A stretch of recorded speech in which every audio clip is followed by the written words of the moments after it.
Love for Guam is brought to you by Taco Bell, Live Moss, and Pepsi. That's what I like. Hey everyone, Hafide! Welcome to another episode of LFG Love for Guam. I'm your co-host, Destiny Cruz. And I'm Mutsuki Hirayama. All right, well, we are here for a special social experience at Carabao Brewing to do something really exciting. It's called Tasting Notes, celebrating 50 years of hip-hop. And we've got some special names performing for you tonight, DJing, DJ Oz and DJ Ron G. Swift. Definitely. So guys, get ready to sing, get ready to dance, and most especially, get ready to celebrate hip-hop. Let's go.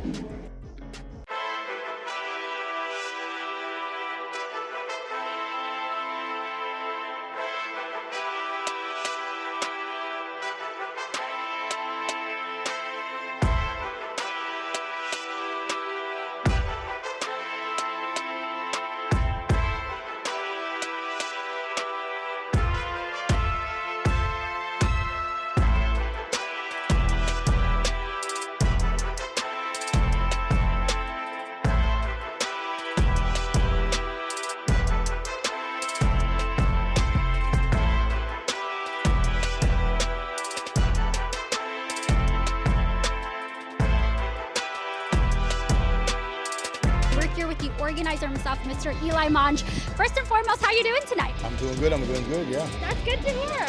Well, you know, again, like we said, we're celebrating 50 years of hip-hop. So can you tell us a little bit about what people can expect with Tasting Notes and how you incorporated hip-hop into this event? So how it started is our kids that live in New York, after graduating college, they end up staying in New York. And so my wife and I went out to visit them, and there was this really cool place called Tokyo Record Bar. And they do omakase style with music. So every client or customer, they pick a song, and it's a six course meal. So when my wife and I got back, we were like, you know, we want to do something like this. And one of my good friends, Tom Akagami, he owns Fire Slave. I said, hey Tom, I want to put this idea together, because he already does it. But our twist was with music. And so we got together with the guys from Mom and Pop, Derek and Ryan, and we partnered up to do this little collab called Tasting Notes. What is your favorite thing about hip hop? Well, just everything. I mean, we're celebrating 50 years. I grew up with hip hop. I was born in Boston. A lot of these songs are my soundtrack of me growing up. It's a soundtrack of me dating my wife and then being married. So I love hip hop because in every single song has a story, right? Depending on the decade. So I know some people may think that it's hardcore and this and that, but 80s and 90s music, hip hop, it's amazing. I mean, they talk about love and the struggles. And I do like some of the newer things, but I just love hip hop. Hip hop is a beautiful genre to listen to. When I first came to Guam in '96, I had my first show called Jams TV. I had Guam's only hip hop video show. So hip hop's been really in the fiber here of Guam.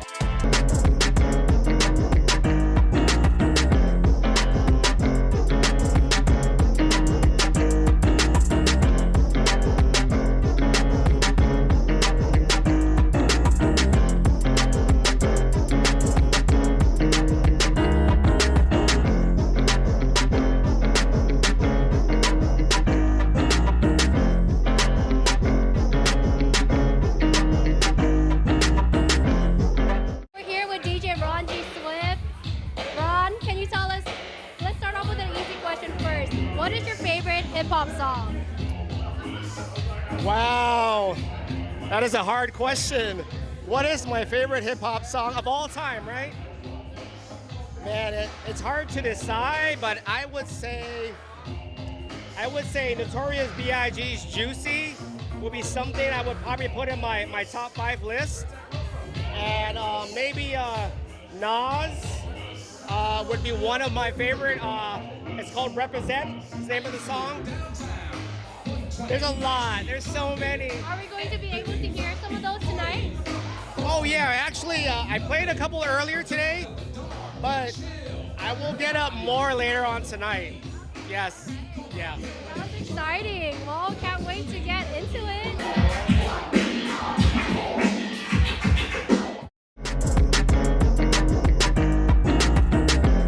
What does hip hop mean to you? Well, hip hop means a lot to me because I pretty much grew up with hip hop music.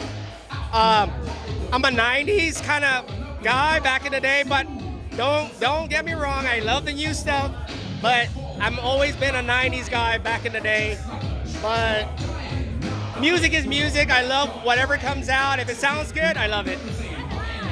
Well, can we ask a little request from you? Okay. Could we take a little spin? Sure. All right, let's do it.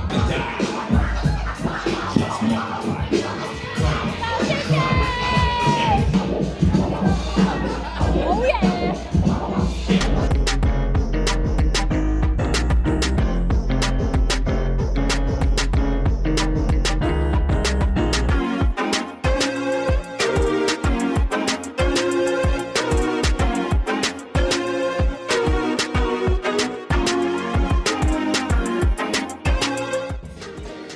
All right, thank you to everyone for coming out and celebrating 50 years of hip hop with us. And thank you so much to DJ Oz and DJ Ronji Swift for those amazing sets. Appreciate you. Most definitely. Again, thank you guys so much for coming out and celebrating hip hop with us. And remember, LFG, love for Guam. And up next, see what Nick and I did on Friday the 13th. Let's just say it was all the buzz. definitely. Woo! Sorry.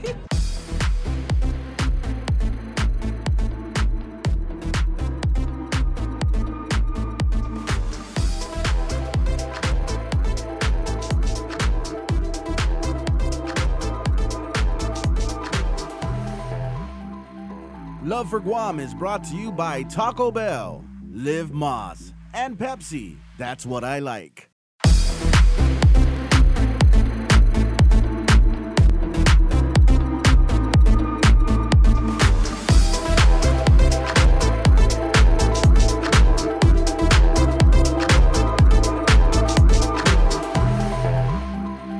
Love for Guam is brought to you by Taco Bell, Live Moss, and Pepsi. That's what I like. It's Friday the 13th, and LFG Love for Guam host Suki Hirayama is bringing Nick Delgado along to get tattoos at GU Ink Hustle in Tamuning. I'm so bummed I can't be there with you today to get a tattoo, Suki. It's giving major FOMO. Don't worry, Des. We'll get matching tattoos next time. But for now, I'm so excited to be getting my very first tattoo. All thanks to the artist night.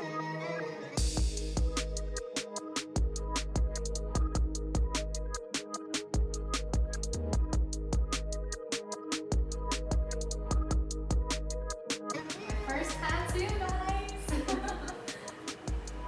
And I don't know if it's like the aircon, but I'm like shaking. Okay, you ready?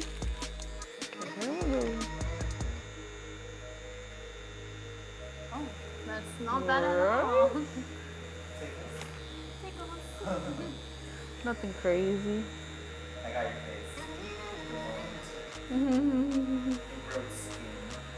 Wait, you're right. It does feel like little cat scratches. Yeah, it feels like cat scratch, like sunburn almost. When did you start? Tattooing I started 2 years ago. Yeah, it's actually been 2 years this month, so exactly 2 years. Oh, it's your anniversary. Yes, And it is. perfect on Halloween. Right? Exactly.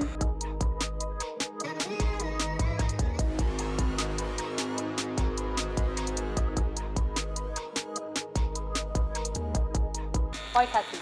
Yeah, so back in the day, Friday the 13th was to combat slow season. So like typically, you know, there's gonna be like holidays like Christmas and stuff where people can't really afford to get like extravagant, expensive tattoos. So Friday the 13th is a way for us artists to have fun doing small designs, and then people also being able to get tattoos they can afford during times that like maybe they're saving money, because obviously not everybody has like money to spend all the time.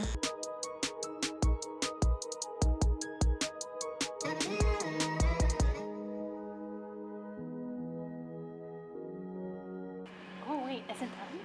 It is. Oh, that was really quick. Right? Not too crazy. Quick and careless. I'm wondering what it looks like. Oh my gosh. Whoa, wait. Whoa. Oh my gosh, the eyes. Okay, wait. It's like staring into my soul. Guys, my first tattoo. Cliffy. Or actually, I'll probably give her another name. Marshmallow. Oh my gosh, thank you. Oh my gosh, it's beautiful. Wait, I want to see it again. Okay.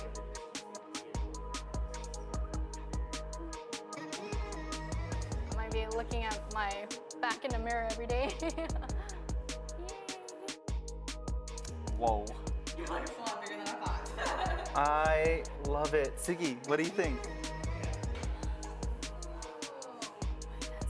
It's so cute. I love it. It's cherry. Ever get any crazy requests, like location-wise?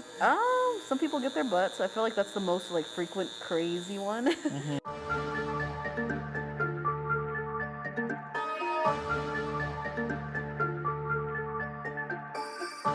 was an easy one for Mitsuki, but what advice would you give for first-timers who have these kind of questions? They're uncertain, they're scared.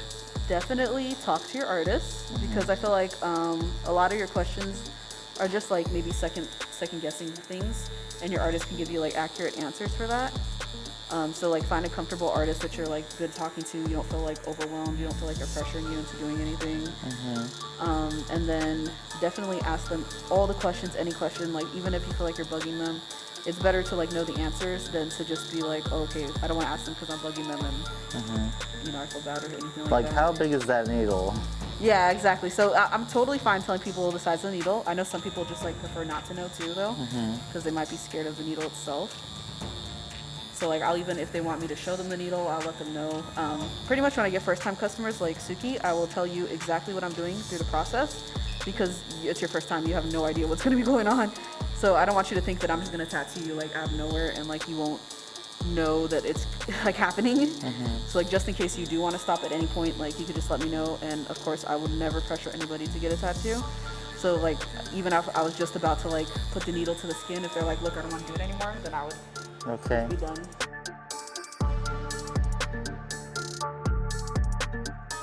I feel like me personally, I think tattoos can just be like art, you know, you can have like, even if it doesn't mean anything, it's just like an artistic thing. Yeah. Or it could just be like something silly. Like I know a bunch of people who get like SpongeBob tattoos or like any sort of cartoon tattoo. And like that's fun too. Like that's just, it's whatever you want, it's your body.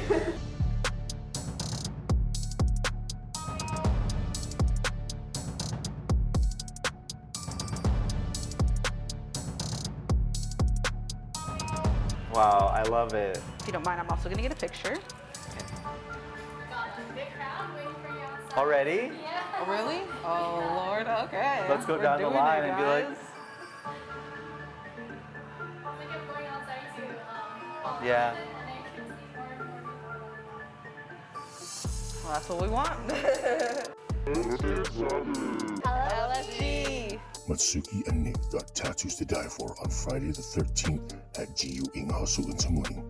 Check out the Artist 9 for the next ink deals. Man, I'm so jealous of your new tattoo, Suki and Nick. I can't wait to get mine next time. But honestly, don't go anywhere because this month's Pepsi Pulse feature is coming up next when LFG Love for Guam returns.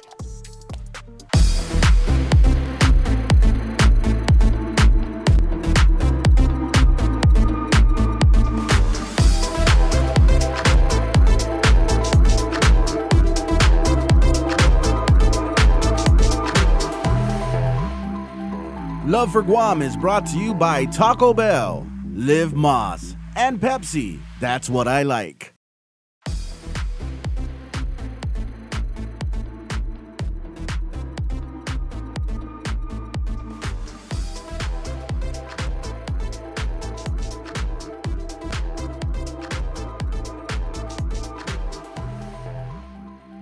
Love for Guam is brought to you by Taco Bell, Live Moss, and Pepsi. That's what I like. Welcome back to LFG Love for Guam. Great to have you joining me here for this segment. I wouldn't miss it, and neither would Scully here, and that's because we are checking out an art exhibit that portrays the legend of how the Chamorro woman helped save Guam from being eaten by a giant fish. Wow! He's a familiar face and this month's Pepsi Pulse feature. Let's head to the mainland to hear from artist Roken John Sianco. So in Tacoma, Washington, I am part of an exhibit called Soft Power, It's an amazing exhibit with about a dozen or so other artists, and it's all looking at fabric art, fiber art, textiles, in greater senses of like political activism.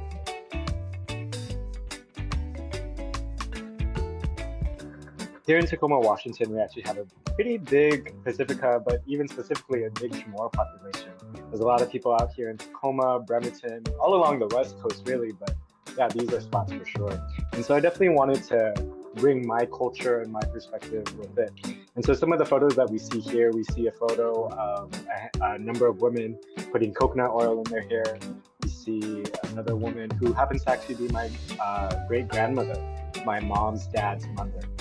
And she held land in the Texas way back in the day. And I remember going to these beaches with her and learning all about like the jungle, about the ocean, you know, about spirituality and everything. And so a lot of things were coming up for me. And one of the major arching images that I wanted to portray was about how the women saved Guam. Remember, our legend recalls a time where land was being eaten up by a giant fish, and you know, the men of the village, strong and mighty as they weren't able to catch it until our women had actually cut their hair and wove a giant net with it. And working together as a collective, that's what they accomplished, is capturing the fish. And so I wanted to portray that, and you know, all the nuances. Being born and raised in Jigo up until I was in my early teens, I remember picking up weaving from my Chamorro teacher actually. I remember in the 3rd grade, she taught me how to weave a little grasshopper, and from then on, kind of just kicked off from there. But I actually had relocated to Washington State to finish off high school and to finish off college. But I went back and forth for summers, holidays, and the years following. And so I always was kind of this like half homeland, half diaspora. But definitely like my heart beats for Guam and the Marianas. But yeah, it's been interesting connecting with people in both these spaces where, you know, all of a sudden divisions about, you know, what we're trying to learn about ourselves, about our culture, those divisions go away because I think everyone is trying to deepen their understanding about themselves and about their community. And so it's been amazing that I've been able to help people like kind of be as a stepping stone and filling in those gaps, or just teaching them a little bit about weaving and talking about my experience. And it's something that I hope that I get the chance to continue to share, and also amplify the other voices that are being with me.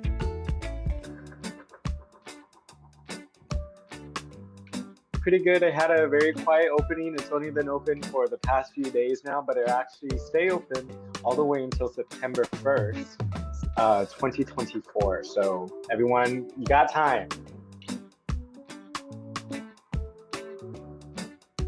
I have the tremendous blessing to also actually have a few different things upcoming. I'll mention it briefly here. I know you mentioned talking about it later, but actually also just in Seattle, so north of Tacoma, there is an exhibit that I happen to have the fortune of being a part of, and that's the Gumagela exhibit, Part Land, Part Sea, All Ancestry. And that's going to be open all the way until June next year as well. So hopefully you got time in your Washington tour to see both.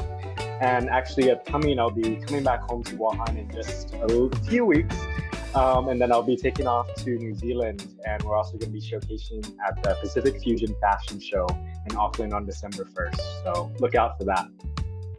Such a beautiful way to share the culture of the Chamorro people. Yes, and perpetuating it from thousands of miles away. Great job, Rokid. And don't go anywhere. We wrap up the show with That Will Have You Sing. Cheerio!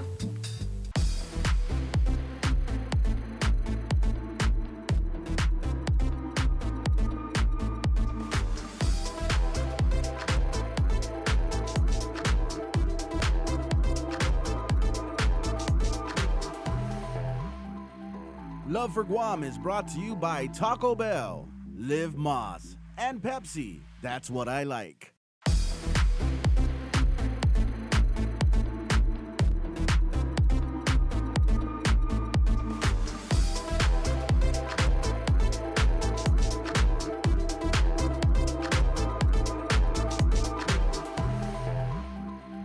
Love for Guam is brought to you by Taco Bell, Live Moss, and Pepsi, that's what I like. Hafaday, or in this case, we should say aloha. To close out the show, we have a special treat for you. We're going to be taking you to Hawaii, where we caught a recent performance with Big Every Time BET at Moani, Waikiki. We thought it'd be good vibes to share for your I Love the Nightlife feature. Until next time, LFG!